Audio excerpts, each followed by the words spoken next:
La montagne, c'est aussi un super lieu d'apprentissage. Et du coup, il n'y a pas un paradoxe entre le fait d'adorer la montagne et puis en même temps de voir que c'est de plus en plus compliqué. Moi, je dirais qu'on l'aime quoi qu'il arrive. Ouais, c'est beau, c'est beau, mais c'est vrai.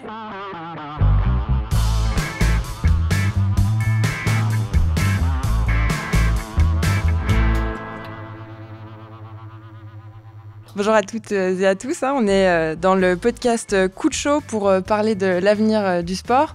Ici, on est au café Guidoline à Genève avec Jacques Mouret et Jean Mitschka, entre autres. Et puisque vous vous connaissez dans la vraie vie, je vais vous laisser présenter l'un l'autre. Qui commence ? Oui, je peux commencer.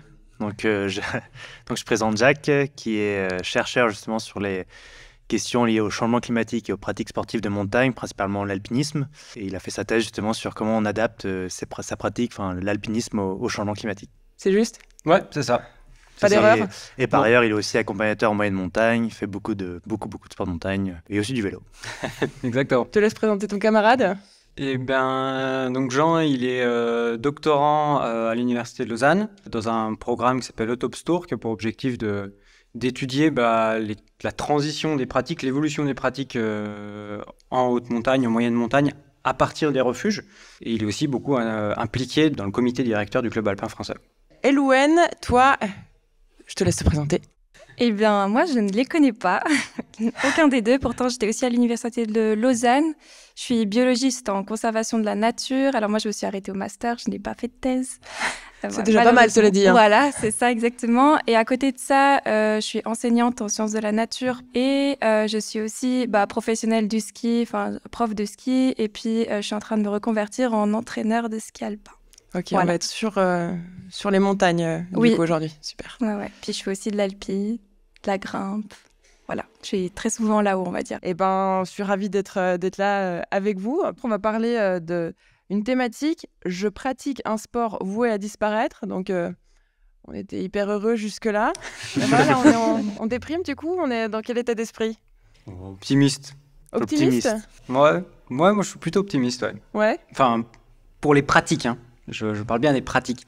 La société en général, peut-être que c'est moins évident, mais par exemple pour l'alpinisme, c'est une question qu'on me pose souvent. Est-ce qu'on pourra encore faire de l'alpinisme en 2100 ? Oui, je suis convaincu qu'on pourra encore faire de l'alpinisme. Par contre, c'est certain, et on le voit déjà aujourd'hui, on le fera pas du tout de la même manière, autant sur le terrain. Clairement, les montagnes n'auront plus la même tête dans 20, dans 30 ans. Déjà aujourd'hui, elles n'ont plus la même tête qu'il y a 30 ans. Mais aussi peut-être beaucoup dans la préparation de la pratique. C'est-à-dire que on ne pourra pas aller en montagne de la même manière, peut-être aussi souvent qu'on le voudrait, avec les bonnes conditions, etc. Ça va super vite en fait, l'évolution. Oui, ce matin même, dans la voiture, j'entendais à la radio que l'année dernière, les glaciers suisses ont perdu 6% de leur volume. C'est énorme, mais à la limite, c'était c'était un hiver et un été particulier. Hiver très sec suivi par un été très sec. Du coup, on a une fonte record, why not ? Mais cette année, on a de nouveau perdu 4%. Donc en 2 ans, on a perdu 10%. En gros, dans 20 ans, à ce rythme-là, il n'y a plus de glaciers. Ça commence à faire beaucoup d'exceptionnels qui se suivent. Exactement. Ouais, mais si je rebondis, je suis d'accord avec Jacques sur le fait que pour les pratiques, elles vont changer, mais elles sont toujours là. La plupart des pratiques en moyenne montagne ou en haute montagne, ils ont toujours évolué. Hein. Quand ça a commencé au 19e siècle, c'était vraiment un alpinisme un peu de conquête. On allait conquérir des premiers sommets, puis ça a beaucoup changé sur le fait qu'on veut aller plus vite, aller plus technique, mais ce ne sont pas des sports qui ont été normés comme, des sports, comme la natation qui peut être très normée sur, c'est 50 mètres, 100 mètres. Là, c'est un sport qui évolue et qui a très peu de normes finalement, beaucoup d'éthique, mais peu de normes, et qui fait qu'on se réinvente toujours, et c'est ça qui fait aussi la beauté de ces sports, c'est que c'est un sport qui toujours, on peut explorer plein de choses, quoi. Même optimisme. Non, justement pas. Ah, intéressant. Parce que, alors, je sais pas que c'était pas intéressant. Hein. Non, je suis tout à fait d'accord pour la pratique de l'alpinisme. Après, pour la pratique du ski alpin, je pense que là, c'est à rediscuter pour plein de raisons. On voit bien que maintenant, les stations de moyenne altitude, de basse, voire moyenne altitude, on commence à avoir beaucoup moins de neige, on ouvre les stations plus tard, on ferme les stations plus tôt. Les glaciers fondent, donc nous, alors après, en tant que pour le ski de compétition au haut niveau, on va souvent s'entraîner sur les glaciers. Alors après, on discutera sûrement de ce que c'est une bonne chose et une mauvaise chose, on est bien d'accord. Mais je pense que le ski ne va pas disparaître. Se réinventer, je l'espère, mais après, de quelle manière? Franchement, je pense que c'est un gros point d'interrogation. Qu'est-ce qui fait qu'en fait, vous êtes tous les trois des passionnés de montagne? On habite dans une région de montagne, mais je n'en faisais pas du tout quand j'étais petit. Mais on allait tout le temps en vacances en montagne. Et puis, du coup, pour moi, aller en montagne, c'était les vacances. C'était vraiment le loisir, on s'évade, quoi. Et puis, donc, au fur et à mesure, j'ai voulu en faire de plus en plus. Et puis j'aime bien, après, accessoirement, être là-haut, les paysages, l'effort physique, etc., etc. Puis, du coup, au fur et à mesure, j'en ai fait de plus en plus. Et puis, voilà, mais c'est venu très naturellement. Moi, je viens d'une vallée dans les Alpes, là-haut. Donc, j'ai toujours vécu dans les montagnes. Dès que j'ai su marcher, j'étais là-haut. Et puis, je suis rarement redescendue, on va dire, jusqu'à pour mes études supérieures. Mais sinon, j'étais bercée là-haut. Enfin, voilà, je pense que c'est vraiment ma maison, on va dire. Et moi, à la base, je venais pas du tout de montagne, je venais de Lyon, donc voilà, grosse ville. Mais j'avais aussi la chance l'été d'aller toujours en vacances dans les Grisons. Ce qui m'a vraiment mis dans la montagne personnellement, au-delà d'être forcé par mes parents au début, c'était vraiment ma première course d'alpinisme, le Pitzpalu là-bas, où justement là, tu pars de nuit, puis lever de soleil, tout devient rose, et puis ça m'a tellement fait de frissons, et c'était tellement beau que je me suis dit, je veux faire ça plus tard. Du coup, j'avais 13 ans, donc j'ai fait tout pour aller au lycée, à un lycée montagne, puis après j'ai tout fait pour quitter Lyon, aller en Savoie, puis après en Isère, puis après en Suisse. C'était vraiment l'élément déclencheur, c'était vraiment ce lever de soleil. Puis à chaque fois que je fais l'alpinisme, j'ai toujours un peu la flemme la veille, mais quand j'ai ce lever de soleil, je suis toujours ah non, c'est bon, c'est pour ça que je suis là-haut. Mais du coup, il n'y a pas un paradoxe entre le fait d'adorer la montagne et puis en même temps de voir que c'est de plus en plus compliqué. Moi, je dirais qu'on l'aime quoi qu'il arrive. Enfin, c'est beau. Ouais, c'est beau. C'est beau, mais c'est vrai. En fait, qu'est-ce qui pousse à y retourner, etc. C'est que voilà, ce paysage, je sais pas, cette atmosphère, c'est quand même quelque chose qui est assez extraordinaire et qui peut nous donner vraiment un panel d'émotions qui est très large, on va dire. Et puis, oui, ça change, clairement, tous les ans. Pourtant, je suis pas très très vieille, hein, mais quand même, on peut voir le changement et de le protéger d'une certaine manière, tout en étant toujours présent. Tu le dis justement, tu n'es pas très très vieille et pourtant le changement, tu le vois déjà. Ouais. Qu'est-ce que tu crains dans quelques années? On le voit déjà en fonction de la végétation, je dirais. Après, on le voit en fonction des hivers qui sont différents. Personnellement, je pense pas qu'on peut vraiment prédire qu'est-ce qui va se passer dans quelques années parce qu'on peut bien voir que maintenant, on a des grosses chutes de neige d'un coup, puis après, on va avoir 10 jours de pluie. Donc, je sais pas. Ce qui est sûr, c'est qu'il va y avoir un changement, mais je pense pas qu'on puisse se prononcer exactement. On peut avoir des tendances, mais... Ouais. Est-ce que c'est l'occasion de dire, bon, ok, certaines pratiques, certains sports, ma foi, on y renonce ou au contraire, c'est peut-être une chance, entre guillemets, très gros guillemets, de se réinventer, d'essayer de trouver d'autres moyens de continuer à pouvoir profiter de ce que la montagne a à offrir. Ouais, si on voyait l'aspect positif, hein, c'est un peu bizarre de voir ça comme ça, mais cette incertitude qui est aussi un peu intéressante en elle-même, c'est-à-dire que effectivement, par exemple, si on prend l'exemple de l'alpinisme, on sait de moins en moins, voilà, la saison d'après, comment ça va être. Et puis, moi, je compare aussi un petit peu à, tu vois, si on prend l'exemple du ski aussi, ça fait 2 semaines qu'il n'a pas neigé, tu veux chercher de la neige fraîche, tu te renseignes, tu prends beaucoup de temps à te réfléchir où tu vas aller, est-ce que là, tu auras peut-être de la chance d'avoir encore un peu de neige fraîche. L'alpinisme, ça devient aussi un petit peu ça, c'est-à-dire que tu as peut-être un mois de beau, donc tu vas réfléchir qu'est-ce qui peut être encore en condition, tu as tout ce travail un peu au préalable, et puis tu as aussi cet inconnu qui fait que tu reviens un peu dans l'alpinisme d'origine, où tu allais sur un sommet, tu savais pas si ça passait, tu savais pas par où passer parce que tu n'étais jamais allé, et puis là, ça change tellement que finalement, tu réapprends un peu à aller vers cette incertitude, à réfléchir à où est-ce que ça passe, et tu vas dans des courses pas trop parcourues évidemment, et ça aussi ça fait un sport justement qui est super intéressant parce que tu n'es plus justement dans cette société où tout est ultra sécurisé, tout est ultra balisé, tu revas sur un aspect qui est un peu exploratoire, et c'est ce qui fait la beauté de l'alpinisme, et le changement climatique accentue ça, mais du coup ça perd pas de son intérêt justement, même si ça change la pratique, au moins tu as encore cette incertitude que je trouve intéressante dans la pratique. Tu valides? Ouais, je valide. Après, vous avez tendance à être d'accord. On a tendance à être d'accord. Mais pour une vision d'un pratiquant amateur Effectivement, ça peut être une opportunité, puis on se réinventera et puis ça ira. Le problème, plus, c'est peut-être pour tous les gens qui vivent de ces métiers. Autant en alpinisme qu'en ski. Et après, je suis assez d'accord avec toi que le ski, l'avenir est beaucoup moins évident que pour l'alpinisme. Il se réinventera, mais ça ira. Mais que le ski, s'il n'y a pas de neige, on ski pas, c'est tout. Alors que l'alpinisme, à partir du moment où il y a une montagne, on peut le pratiquer. Donc, faut attendre les bonnes conditions, c'est un peu tout.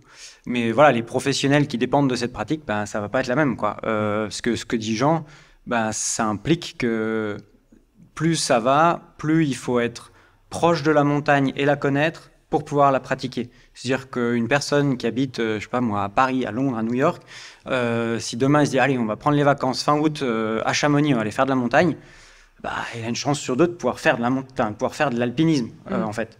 Mais il n'empêche qu'il n'a pas le choix. Il habite à l'autre bout du monde, il ne peut pas caler du jour au lendemain son billet d'avion, donc il doit prévoir à l'avance.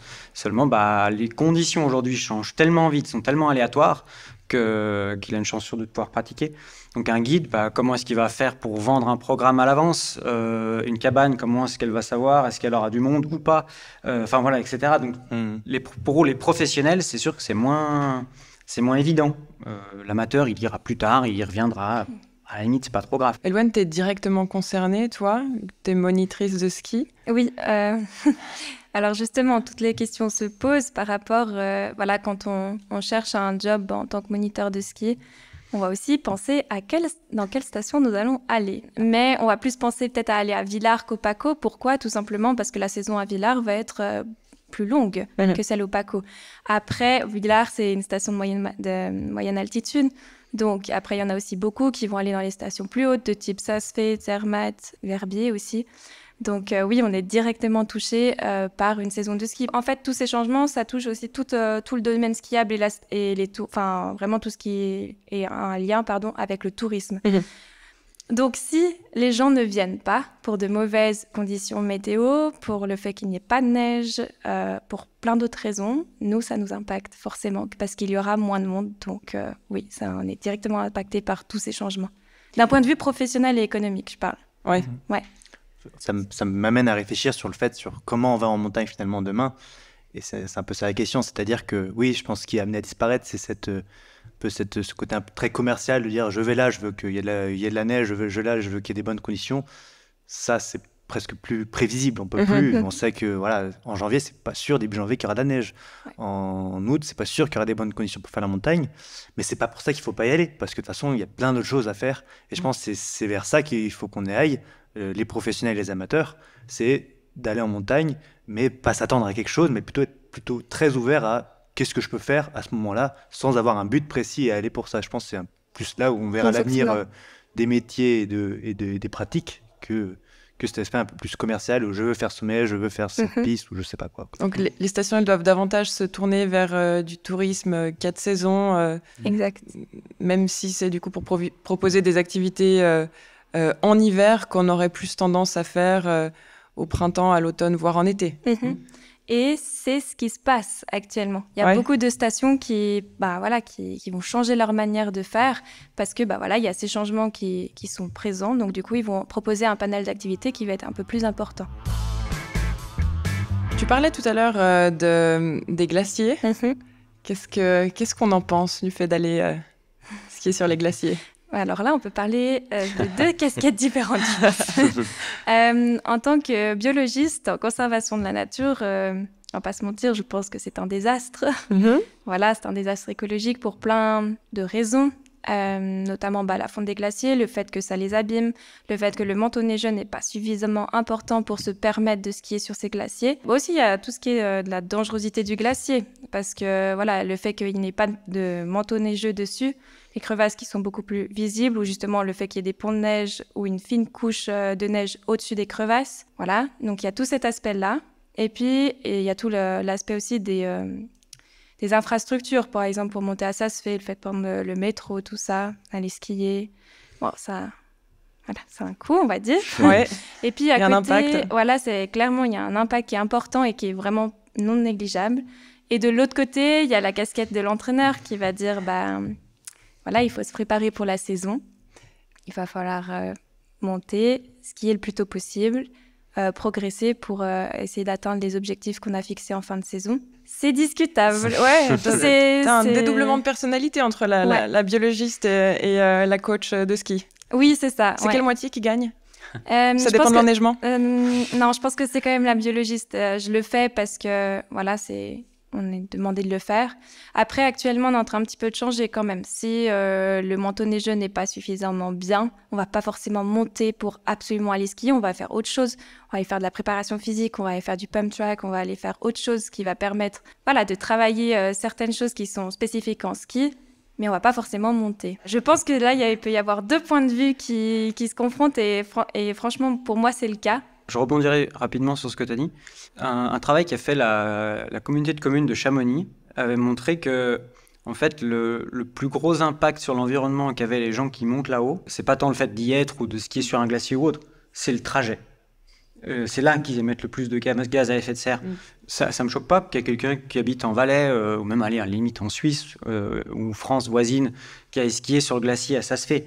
Ce que je trouve plus problématique, c'est les équipes de ski européennes qui vont aller s'entraîner en Amérique du Sud. Là, l'impact n'a rien à voir, quoi. Ouais. En fait, dans un cas, bon, ils émettent, évidemment, forcément. C'est pas génial. Mais dans un autre, Mais c'est quoi, tout le modèle, il est à revoir, quoi. Comme il y en a qui font pire, on se dit que nous, finalement, on n'est pas si pire que ça? Non, c'est pas tant l'idée. provoque exprès, hein. Non, je sais bien. Non, c'est pas tant l'idée, c'est plutôt de vraiment voir où sont, quelles sont nos actions qui ont le plus d'impact. L'autre jour, je m'amusais à refaire mon bilan carbone. Le bilan moyen pour un Suisse, je crois que c'est 13 tonnes par personne par année de CO2. Et il faudrait qu'on arrive à 2 tonnes d'ici 2030. Donc division par 5-6. C'est énorme, en sachant que rien que les services publics ne coûtent par personne 2 tonnes par an. Donc, du coup, voilà, si on remet l'église au milieu du village, l'idée c'est vraiment de voir qu'est-ce qu'on peut vraiment faire qui va avoir un impact fort rapidement. Et en général, c'est toujours pareil, ça m'embête de le dire, mais parce que j'adore aussi voyager, mais c'est nos déplacements, puis c'est tout. Donc quelqu'un qui habite à Saas-Fee, qui va skier sur un glacier à Saas-Fee, bon, son impact, à la limite, s'en fout, quoi. Ouais. Par contre, la même personne, pas beaucoup, oui.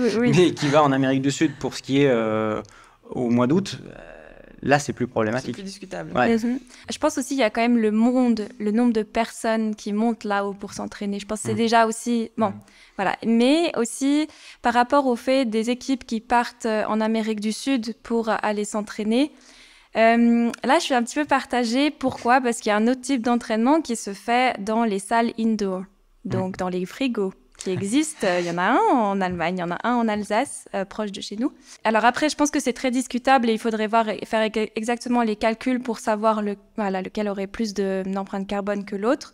Mais par exemple, de passer une semaine dans un frigo pour s'entraîner, finalement, est-ce que ce n'est pas pire que de partir s'entraîner en Amérique du Sud où, voilà, là-bas, c'est l'hiver et on sait que de toute façon, il y a ces avions qui sont affrétés et qui décolleront tout de même.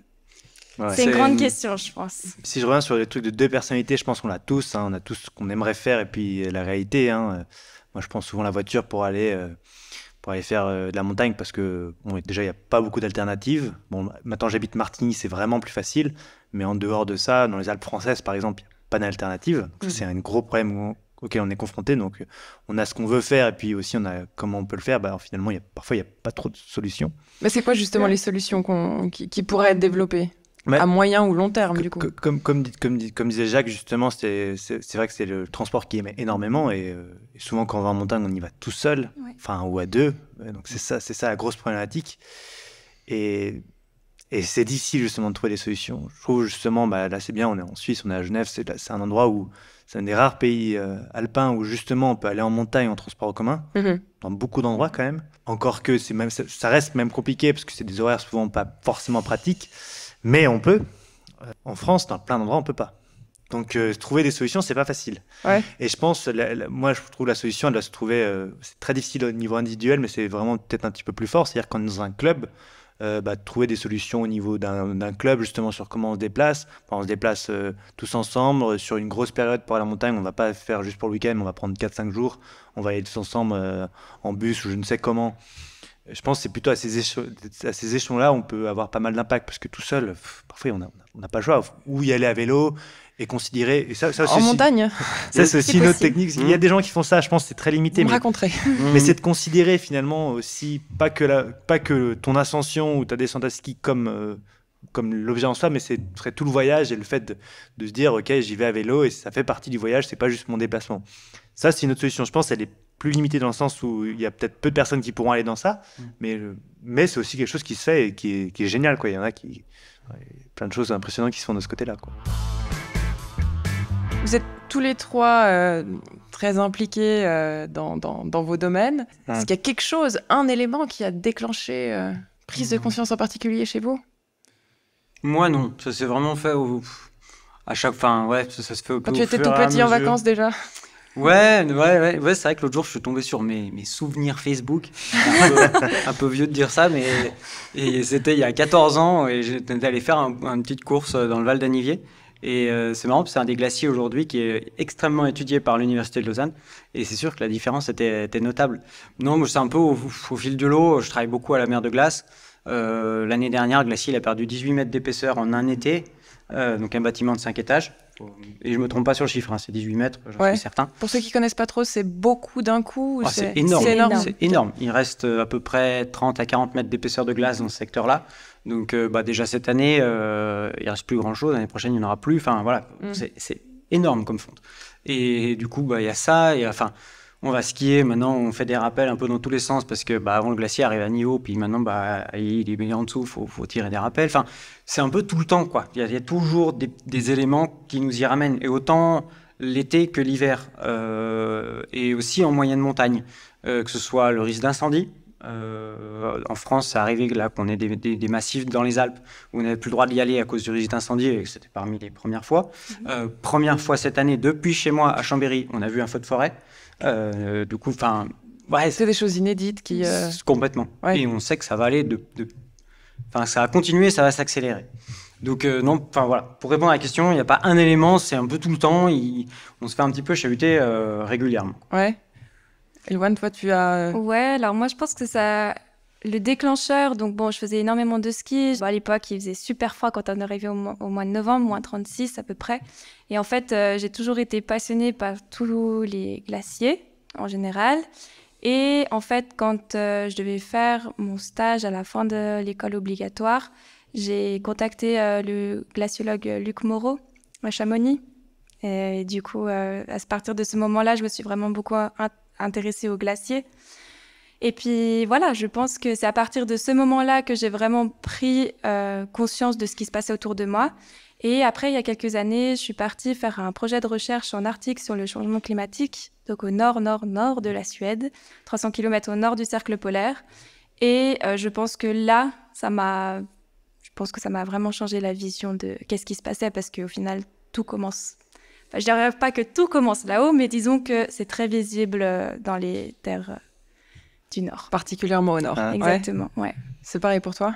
Moi, je dirais que j'ai pas eu aussi si, j'ai eu plusieurs événements, mais c'était quand même assez progressif parce que en fait, le changement climatique, il est plus marqué justement au latitude polaire ou en montagne. Il est vraiment plus marqué qu'en plaine. Et du coup, on le voit. Je pense que n'importe qui pratique la montagne sur plusieurs années le voit. C'est ça qui est assez impressionnant. Depuis tout petit, quand je vais au glacier Morteratsch, justement en Haute-Engadine, à chaque fois, il recule. Ils ont noté depuis 1850 où il était, et tous les 10 ans, ils mettent un panneau. Et là, ces dernières 20 ans, c'est impressionnant. Bon, il y avait ça. Et surtout, dans ma pratique personnelle, j'avais fait ma deuxième course d'alpinisme, c'était le Piz Bernina, donc un 4000 dans la région là-bas. À l'époque, donc c'était il y a peut-être 12 ans. Magnifique course, voilà. Et j'y suis re-allé il y a 3-4 ans. Et puis là, maintenant, l'arête, elle est toute rocheuse. C'est un peu tout pourri en bas, tout tombe.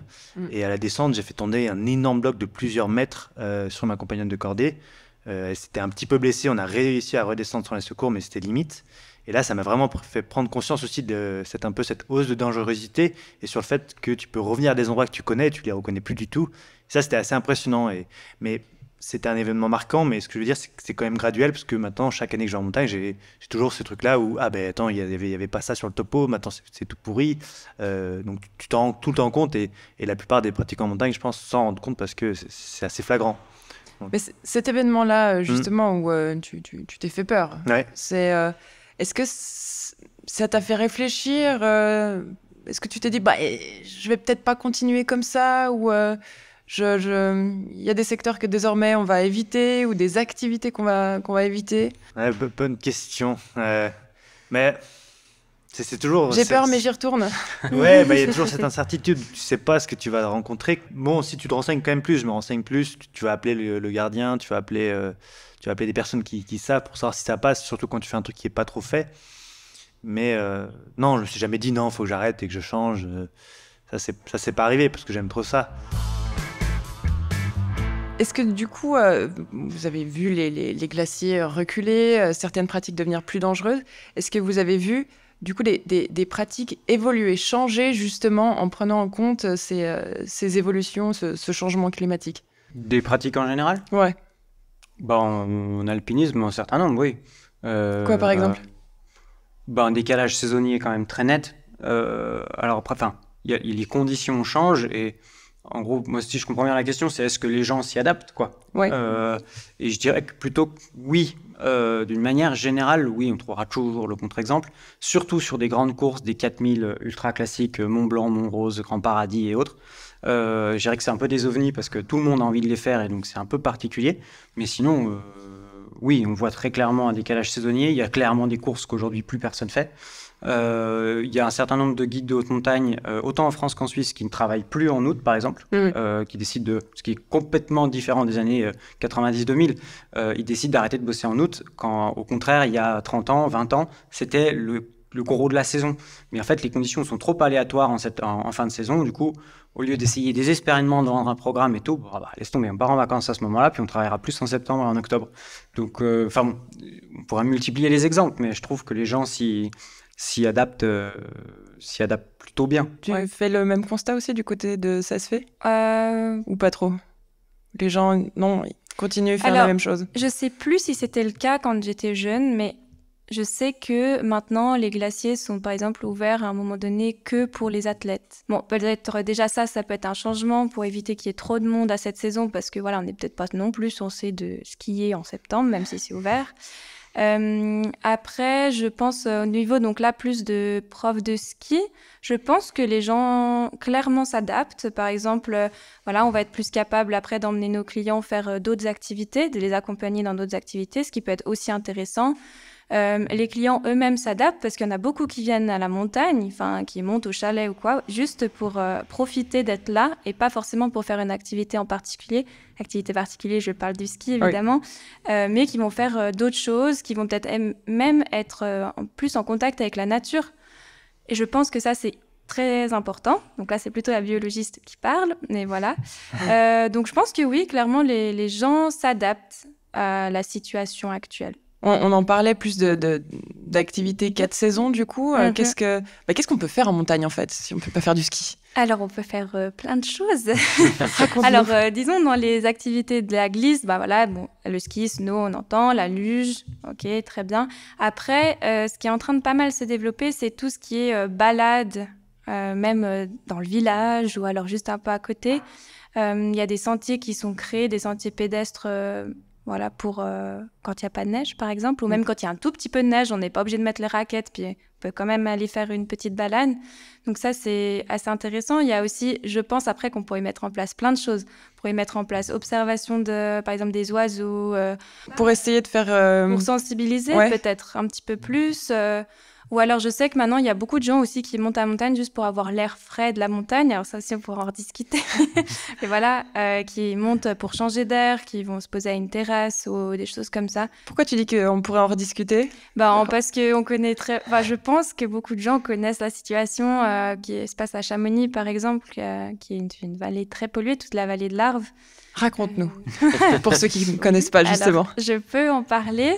Alors, la vallée de l'Arve, c'est une vallée qui est très encaissée, où il y a un trafic de poids lourds qui est très important, même un trafic routier en général qui est très important.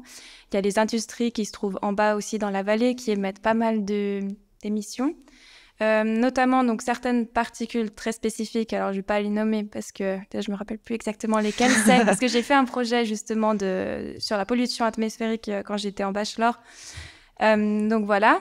On avait fait donc on a des relevés par rapport à ça. Il faut savoir que la vallée de l'Arve est aussi polluée que Grenoble en hiver, par exemple, alors je parle des particules fines, bien évidemment.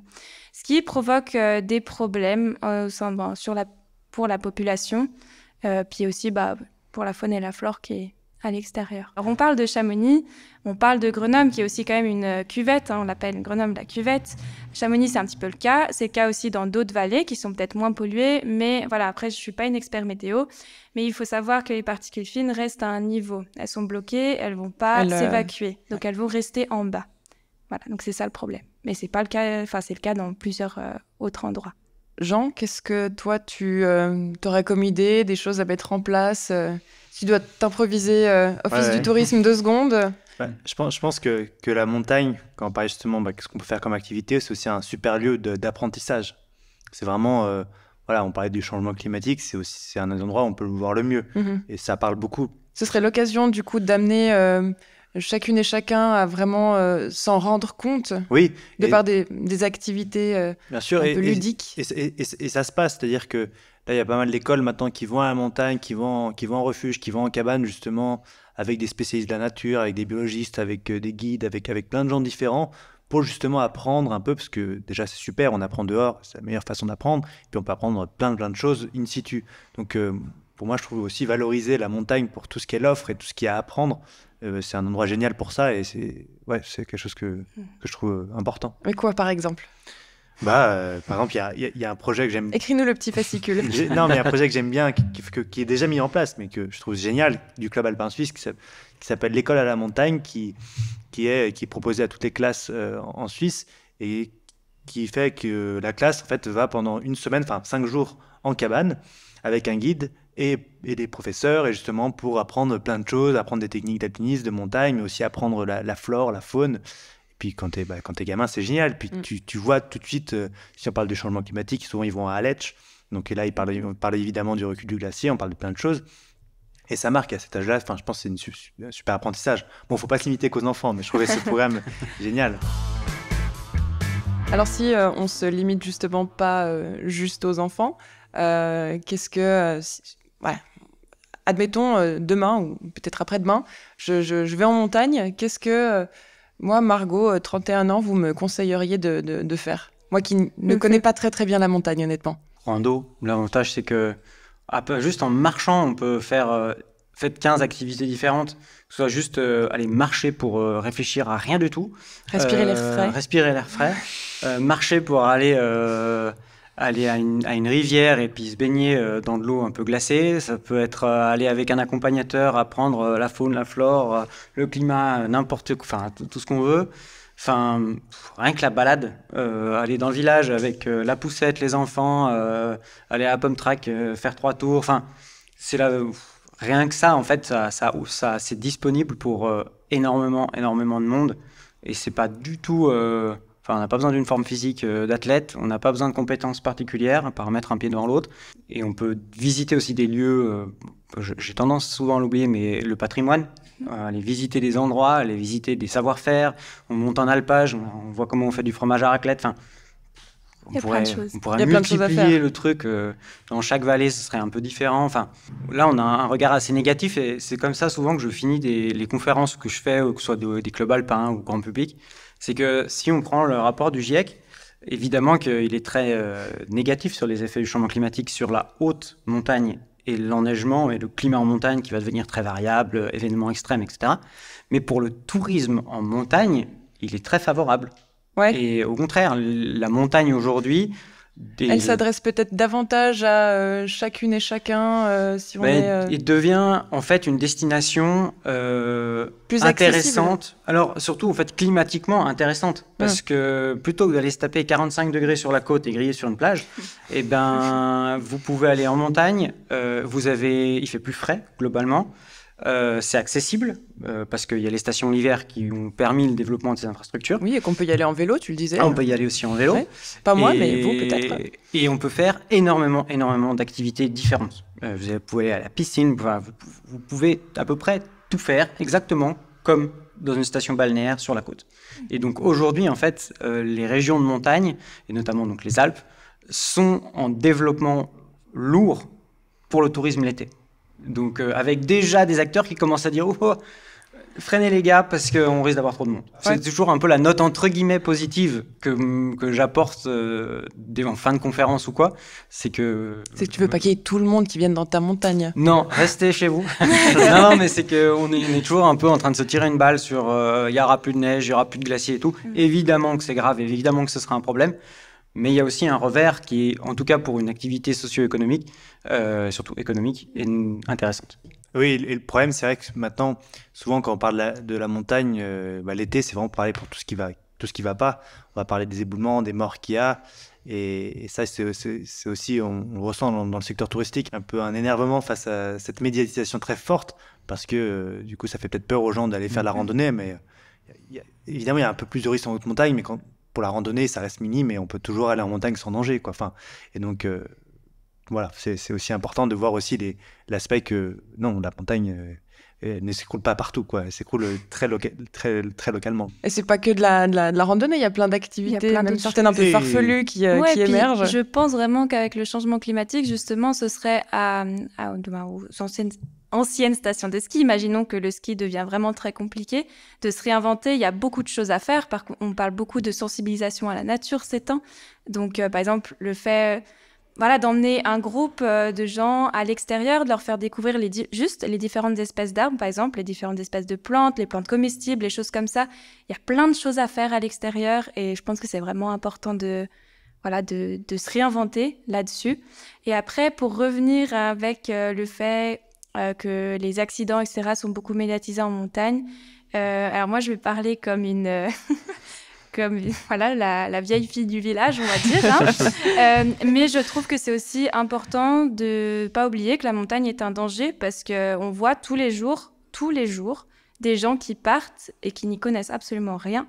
Et après, il y a les conséquences qui vont avec.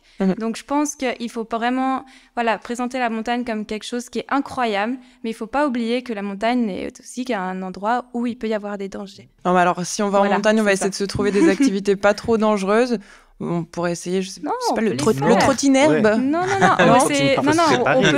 on peut le faire. C'est vraiment pas ça qu'il faut entendre derrière ce message. C'est on peut le faire, vraiment, faites-le. Ouais. Soyez juste conscient des risques que vous prenez. Faites du trottinerbe avec un casque. Ouais. Exactement. Ouais. Ça, c'est une idée. C'est bien, on valide cette activité. Non, mais oui, faut se préparer. C'est bizarre, mais... c'est ça, faut se préparer. Faut regarder les recommandations qu'on te dit, il faut aller à l'office de tourisme, demander est-ce que je peux aller faire ça, qu'est-ce qu'il faut que je prenne.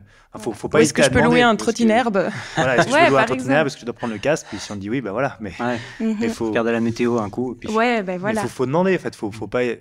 Évidemment, ce qu'on voit beaucoup maintenant, parce que la montagne est quand même de plus en plus populaire l'été, il y a de plus en plus de monde et donc aussi plus en plus de monde qui n'est pas préparé. Mais c'est pas non plus. Enfin, c'est-à-dire que si on va pas faire de l'alpinisme, si on fait de la randonnée, ça peut être accessible à tout le monde, mais il y a quand même, ça s'apprend quand même. Et il y a quand même des choses à regarder, à faire avant d'aller en montagne. Donc c'est vrai que c'est important de. Donc je te rejoins parfaitement sur ça. Là, on vous aura tous mis d'accord. Oui. Ouais, moi, je prends un peu le contre-pied.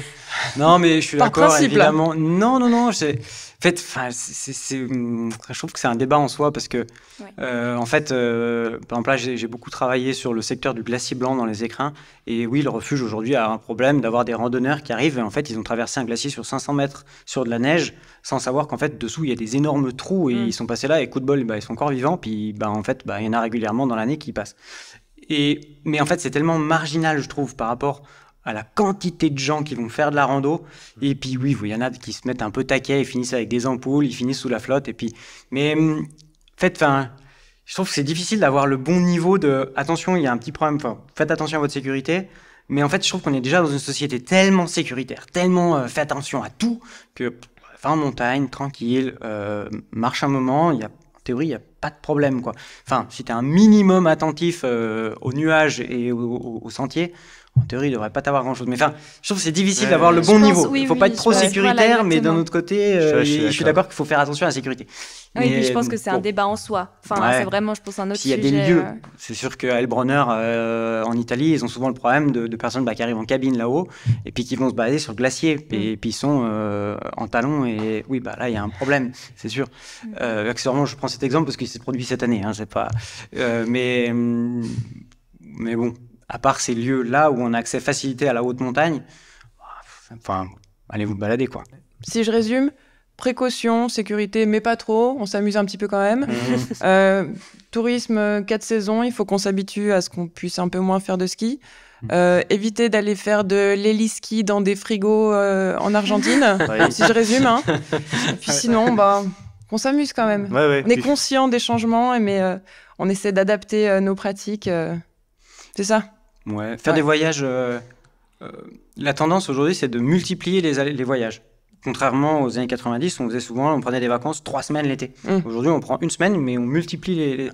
Ben, en fait, je comprends, on a envie d'aller dans plein d'endroits différents, évidemment, moi le premier. Mais en fait, de revenir à ce schéma un peu de nos parents, où, ben, en fait, la part la plus, entre guillemets, polluante de nos vacances et de nos pratiques, qui est le transport, et ben, on le réduit en partant plus longtemps une fois. Comme le disait Jean tout à l'heure, quoi. On part sur un gros week-end faire de l'alpi plutôt que d'y aller tous les week-ends 2 jours. Quoi. Ouais. Bon, on arrive gentiment au terme de notre échange. Je vous remercie en tout cas pour cet échange, pour vos réponses inspirantes, vos partages d'expériences et puis les quelques solutions qu'on aura proposées aux gens qui nous regardent et qui nous écoutent. On remercie aussi le café Guidoline à Genève de nous avoir accueillis. Et puis, on se donne rendez-vous pour un prochain épisode. Et pour l'instant, nous, on se dit au revoir. Au revoir à la caméra. Bye bye. Merci. Merci.